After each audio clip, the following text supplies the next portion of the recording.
भारत माता की, भारत माता की। नमस्ते यूएस। अब अपना नमस्ते भी मल्टीनेशनल हो गया है, लोकल से ग्लोबल हो गया। जब से नरेंद्र मोदी इंडिया के वजीर आज़म हैं, वो इंडिया को सिविलाइजेशनली, हिस्टोरिकली, कल्चरली, ग्लोबली जो है ना वो प्रोजेक्ट कर रहे हैं। ऐसी बातें उस जगह पे की जाती हैं जहाँ पे आपका ताल्लुकात अच्छे हों। अमेरिका जो है उसके ताल्लुकात इंडिया से पाकिस्तान की निस्बत बहुत अच्छे हैं और शुरू से अच्छे हैं। हाँ, ठीक ये आप हमारी हिस्ट्री में भी देख सकती हैं और हर जगह ये वाजे है। व्यूअर्स, इसको कहते हैं डिप्लोमेसी, इसको कहते हैं सिफारतकारी, इसको कहते हैं फॉरेन पॉलिसी, इसको कहते हैं स्ट्रेटेजिक पार्टनरशिप, इसको कहते हैं स्ट्रेटेजिक डिफेंस पार्टनरशिप। अभी तो आप देख रहे हैं ना कि इंडिया के प्राइम मिनिस्टर मोदी साहब अमेरिका में हैं, उनकी मुलाकातें हो रही हैं। क्वाड की समिट में इंडिया को एक लीडर कहा गया और कैसा ग्रैंड वेलकम दिया गया मोदी साहब को अमेरिका में। वजह है हमारे मिनिस्टर या हमारा लीडर अगर जाता है कहीं पे दुनिया के दूसरे कंट्री, उसकी उतनी रिस्पेक्ट नहीं होती। इंडिया का प्राइम मिनिस्टर जाता है तो उन्हें कहा जाता है जी वो तो बॉस हैं क्वाड की मीटिंग के, उन्हें कहा जाता है जी मैं मिलना चाहता हूँ, मैं मिलना चाहता हूँ। प्रोटोकॉल, उन्हें क्यों प्रोटोकॉल दिया जाता है? सर वो उनकी हरकतों की वजह, जैसा उन्होंने लोगों के साथ चलना है वैसे ही उन्होंने मिलना ना। अगर हमारे प्राइम मिनिस्टर सही होंगे तो वो भी ये सही काम दिया जाएगा। जैसी basically for me this is a mindset, ये एक माइंडसेट जो इंडिया के अंदर है। और इंडिया के अंदर और देखिए नरेंद्र मोदी जो है ना, I had a opinion that Narendra Modi wants to leave a legacy, कि वो एक लेगेसी छोड़ना चाहते हैं। नमस्कार दोस्तों, हिंदुस्तान तक की एक और वीडियो में आपका फिर से स्वागत है। दोस्तों, जैसा कि हम सब जानते हैं कि नरेंद्र मोदी यूएस के दौरे पर हैं, क्वाड समिट अटेंड करने गए थे और उसके बाद भाई न्यूयॉर्क में मोदी जी ने भाई एक कम्युनिटी प्रोग्राम अटेंड किया, जिसके अंदर वो भाई भारतीय समुदाय के लोग जो वहाँ पे प्रवासी बन के रह रहे हैं, जो माइग्रेट करके वहाँ पे गए हैं, जो इंडियन डायस्पोरा है, उनसे भाई बातचीत हुई, उनको भाई उनके सामने स्पीच दी। दोस्तों, बताया ये जा रहा है कि जब भाई नरेंद्र मोदी ने एंट्री ली उस बड़े से स्टेडियम में न्यूयॉर्क के अंदर, तो भाई जो इंडियन डायस्पोरा है वो भाई बहुत ही ज़्यादा पागल हो गया, क्योंकि भाई नरेंद्र मोदी एक ऐसे लीडर हैं जिनकी पॉपुलैरिटी भाई विश्व भर में देखी जा सकती है, दुनिया भर में देखी जा सकती है। हमने देखा जहाँ भी वो जाते हैं वहाँ पे भाई इंडियन डायस्पोरा मौजूद होता है और उनका बहुत ही अच्छे से स्वागत करता है। नरेंद्र मोदी ने भाई स्पीच की शुरुआत ही करी भारत माता की जय के नारे से, और भाई जो इंडियन डायस्पोरा है ये इस चीज़ से इतना ज़्यादा रिलेट कर पाते हैं कि भाई वो तो खुश हो गए। दोस्तों, उसके बाद नरेंद्र मोदी ने बोला है कि नमस्ते यूएस, पूरे यूएस को नमस्ते बोला और उन्होंने उसके बाद अपनी स्पीच देना शुरू करी। इसको कहते हैं डिप्लोमेसी, इसको कहते हैं सिफारतकारी, इसको कहते हैं फॉरेन पॉलिसी, इसको कहते हैं स्ट्रेटेजिक पार्टनरशिप, इसको कहते हैं स्ट्रेटेजिक डिफेंस पार्टनरशिप।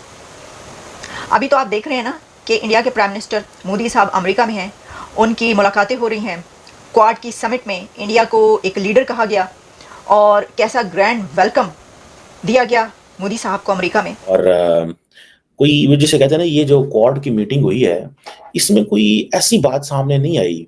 बातें तो बहुत सामने आई हैं। एक तो जाहिर बात है बाइडेन का ये आखिरी मीटिंग थी मोदी साहब से, लग तो यही रहा है। इट्स सितंबर, जनवरी तक बाइडेन साहब हैं एज ए प्रेसिडेंट। तो वो देखिए ये पावर है, पावर बड़ी रूथलेस चीज़ है कि आपको पता है कि ये बंदा अगले 6 महीने में सदर नहीं होगा, आपका देखने का अंदाज ही बदल जाता है। ठीक है, आप बिल्कुल चेंज हो जाते हैं। ठीक है, मतलब ये बड़ी अजीब चीज़ है, मेरे लिए तो बड़ी अजीब चीज़ है। अच्छा, ये सिर्फ प्रेसिडेंट लेवल पे नहीं है, निचले लेवल पे है। मेरे एक दोस्त थे, ऑफिसर थे, तो वो कहते हैं कि सिविल ब्यूरोक्रेसी में वो कहते हैं जब हमारा पता आता है ना कि 2 महीने बाद मैंने इस पोजीशन में नहीं रहना, तो हमारे जो जूनियर होते हैं वो हमारी बात मानना छोड़ देते हैं। हमारे ऑर्डर ही नहीं कहते। हालांकि मैं फुल फ्लेज पावर रखता हूँ, लेकिन लोगों को पता होता है कि यार आपको ये जा रहा है तो बस ठीक है, जा रहा है तो जा रहा है, अब क्या इसका करें, हम इसके साथ हम क्या करें। ठीक है, मैंने कहा यार ये चीज़ अच्छी है कि जब बंदा जा रहा है तो लोग पीछे से कहते हैं यार बस जा रहे हैं, इन्हों जान दो। तो प्रेसिडेंट बाइडेन जा रहा है, वो चीज़ ही नहीं रही, इससे सीधा जा रहा है तो वो चीज़ ही नहीं रही। तो ये चीज़ है। बहरहाल ये इन्होंने क्वाड वालों ने कुछ अच्छी चीज़ें जो हैं वो की हैं। एक तो सारी बात है ये सारी की सारी बॉडी को इंस्टीट्यूशनलाइज करना चाहते हैं, ये मेरी असेसमेंट है इस हवाले से, और कि ये सबको क्वाड समिट को इंस्टीट्यूशनलाइज करना चाहते हैं। ये सिर्फ और सिर्फ Quad summit is against China, that's it. इसको अगर आपने छोटे लफ्जों में समझना है, it's a 4 member group standing tall against China, that's it. वो कह रहे हैं कि जी हम चाइनीज बुलिंग को नहीं रोकेंगे। आप देखें ना उस मीटिंग में कौन बैठा हुआ था, एनएसए साहब बैठे हुए थे अमेरिका के। अच्छा, इंडियन एनएसए नहीं आए, क्यों नहीं आए? Very strange, very strange. It's a question जिसको थोड़ा सा प्रोब करना चाहिए कि क्यों नहीं आए। ठीक है, मेरा ख्याल है कि अमेरिका और इंडिया के अंदर इसमें मिसट्रस्ट है, डेफिसिट। और वो डेफिसिट ये है कि कल को जो है ना, वो अगर बाइडेन वो जो है उनको एयरपोर्ट पे रोक लिया जाए, हालांकि डिप्लोमेटिक इम्यूनिटीज होती हैं, सारा कुछ होता है, किसी की जरूरत थोड़ी है कि आप किसी मुल्क के एनएसए को कर लें, लेकिन चीज़ें तो हैं। इट्स इम्पॉर्टेंट चीज़ है, कोई मजाक थोड़ी है। ठीक है जी, जिसे ये कोई आसान चीज़ थोड़ी होती है। बहरहाल मुझे तो ये कुछ ऐसा वो नहीं लगता, आसान चीज़ नहीं लगती कि ये ऐसे है कि एनएसए साहब आए और एनएसए साहब को आप पकड़ लें। ठीक है, लेकिन फिर भी एक अमेरिकन ने थोड़ी सी की है, उन्होंने एक रखना डाला है और उन्होंने बताया है। इसका ये भी मतलब है कि he is the man who is behind this game. इसका ये भी मतलब होता है कि हमें और बाकी किसी से कोई प्रॉब्लम नहीं है, लेकिन ये बंदा है जो इस गेम के पीछे है। So we don't want to receive him और we don't want to have him. बहरहाल ये जो क्वाड समिट हुई है, जैसे कहते हैं, ये प्योरली अगेंस्ट चाइना, और वो कहते हैं कि China is doing coercive and intimidating manoeuvres in south China. Pakistan के प्राइम मिनिस्टर भी इस टाइम यूएसए अमेरिका में मौजूद हैं, इंडिया के प्राइम मिनिस्टर भी वहाँ पे मौजूद हैं। उन्हें प्रोटोकॉल मिल रहा है, हमें प्रोटोकॉल क्यों नहीं मिल रहा? उन्हें बॉस कहा जा रहा है जी, वो क्वाड की जो मीटिंग है उसके बॉस हैं, और हमें जो उनसे कुछ कहा ही नहीं जा रहा। क्या वजह है?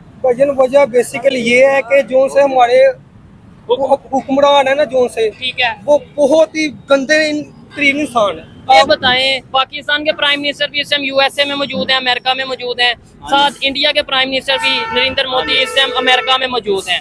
उनको मिलने के लिए जो बाइडेन भी स्पेशल मिला है, प्रोटोकॉल दिया है, अपने स्पेशल फार्म हाउस पे अपने घर पे लेके गया है।